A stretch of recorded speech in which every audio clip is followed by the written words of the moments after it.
संसद का माहौल इन दिनों बेहद गरमाया हुआ है।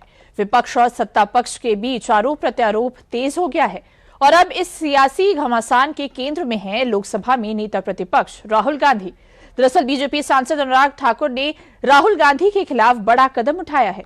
उन्होंने लोकसभा स्पीकर ओम बिरला को विशेषाधिकार हनन और सदन की अवमानना का नोटिस सौंपा है।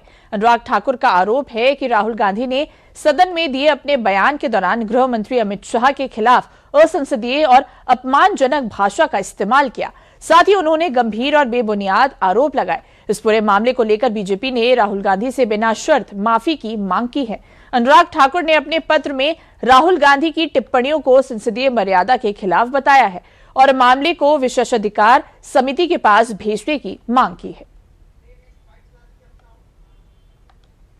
ये तो राहुल जी बताएंगे, वे अनुराग जी बताएंगे राहुल जी के ऊपर जो उन्होंने किया, क्योंकि मैंने उसको पढ़ा नहीं है, लेकिन आज अखबार में पढ़ा है और जो जिन शब्दों का उपयोग किया उन्होंने। और दूसरी बात यह है कि जिस तरह की परंपरा उन्होंने स्टार्ट की है, बिना सिर पैर के बात करने की जो परंपरा पहले भी बोलते थे, लेकिन अब जो है उनका थोड़ा सा जो माइंडसेट है, क्योंकि 12 साल से सत्ता से बाहर है और सत्ता के बिना कांग्रेसी जो है वो दिमाग शून्य हो जाते हैं, तो दिमाग शून्यता की जो स्थिति है उसी की पराकाष्ठा यह विशेषाधिकार है। लेकिन मेरा लोकसभा अध्यक्ष जी से आग्रह है कि पिछले 2 साल से, जब से राहुल गांधी जी बने हैं लीडर ऑफ द अपोजिशन, कम से कम 15 विशेषाधिकार के प्रस्ताव पेंडिंग है। तो विशेषाधिकार के ऊपर विशेष अधिकार करते हुए माननीय लोकसभा अध्यक्ष जी से मेरा विनम्र आग्रह होगा कि इसके ऊपर कार्रवाई करनी चाहिए। नहीं तो इसी तरह की बेसिर पर की बातें आज लोकसभा में प्रतिपक्ष के नेता कर रहे हैं, कल को कोई और सांसद कहना शुरू कर देगा। तो कार्रवाई जब तक नहीं होगी, कार्रवाई होनी चाहिए। राहुल गांधी जी खुद ही राजनीतिकरण कर रहे हैं। हमारे जेनजी में जितनी ऊर्जा है उसका इस्तेमाल करके हम लोग को देश के निर्माण में आगे बढ़ना चाहिए।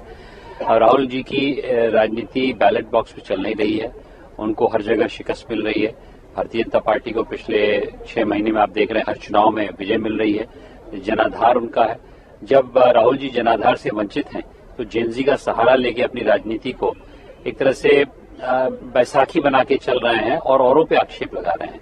राहुल जी को समझना चाहिए कि असली राजनीति करनी है तो जनता के बीच में जाना चाहिए, जनाधार लेना चाहिए। जिस तरह से विपक्ष का गैर जिम्मेदाराना व्यवहार है, जिस तरह से राहुल गांधी आज अपने पोस्ट पर फिर देश के युवाओं और छात्रों को भड़काना चाहते हैं कि ये छात्र चुप नहीं होगा।